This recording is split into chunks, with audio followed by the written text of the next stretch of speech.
Ryan अब 16 साल का हो चुका था।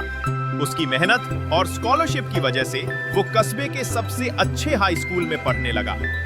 हर रोज वो वही पुरानी साइकिल चलाकर स्कूल जाता, लेकिन अब उसके चेहरे पर और भी आत्मविश्वास था। अम्मा जान अब बूढ़ी और कमजोर हो गई थी। उनकी आंखें धुंधली हो गईं, लेकिन रेयान रोज उन्हें बाजार तक पहुंचाता। अम्मा जान कहती, बेटा, तेरी आंखों में मैं अपना अधूरा सपना देखती हूँ। तू बहुत बड़ा बनेगा। हाई स्कूल में रेयान की मुलाकात नए दोस्तों से हुई। रिजवान, सना और कबीर ये सब पढ़ाई में होशियार थे और रेयान को भी खूब पसंद करने लगे। लेकिन शहर का माहौल अलग था।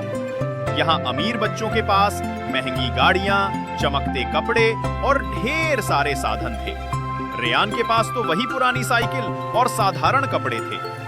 कुछ बच्चे उसका मजाक उड़ाते, गांव वाला है, देखो इसकी साइकिल कैसी है। लेकिन रेयान कभी परवाह नहीं करता।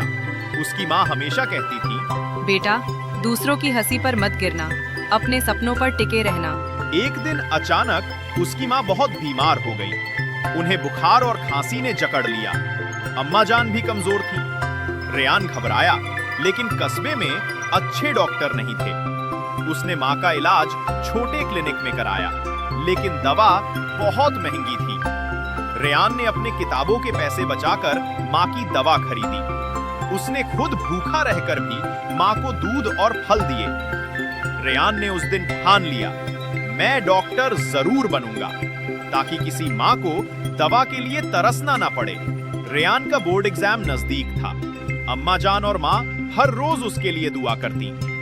रेयान देर रात तक पढ़ाई करता। बिजली चली जाती तो मिट्टी के दिए जलाकर पढ़ता। इम्तिहान के दिन वो कस्बे से शहर पैदल निकल पड़ा, क्योंकि साइकिल की चेन टूट गई थी। लेकिन उसके हौसले नहीं टूटे।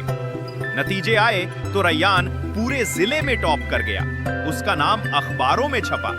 अम्मा जान ने अखबार को अपने सीने से लगाकर रोते हुए कहा, मेरा बेटा अब सचमुच दुनिया बदलेगा। रेयान की सफलता ने सबका ध्यान खींचा। शहर के कॉलेज ने उसे पूरी स्कॉलरशिप दी। अब उसकी पढ़ाई और हॉस्टल का खर्चा कॉलेज उठाने लगा।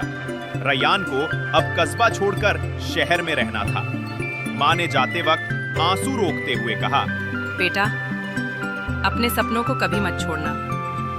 हम तुझ पर भरोसा करते हैं। अम्मा जान ने उसके माथे को चूमते हुए कहा, याद रखना, दूसरों की मदद करना ही सबसे बड़ी इबादत है। रेयान ने वादा किया, मैं कभी आपको निराश नहीं करूंगा।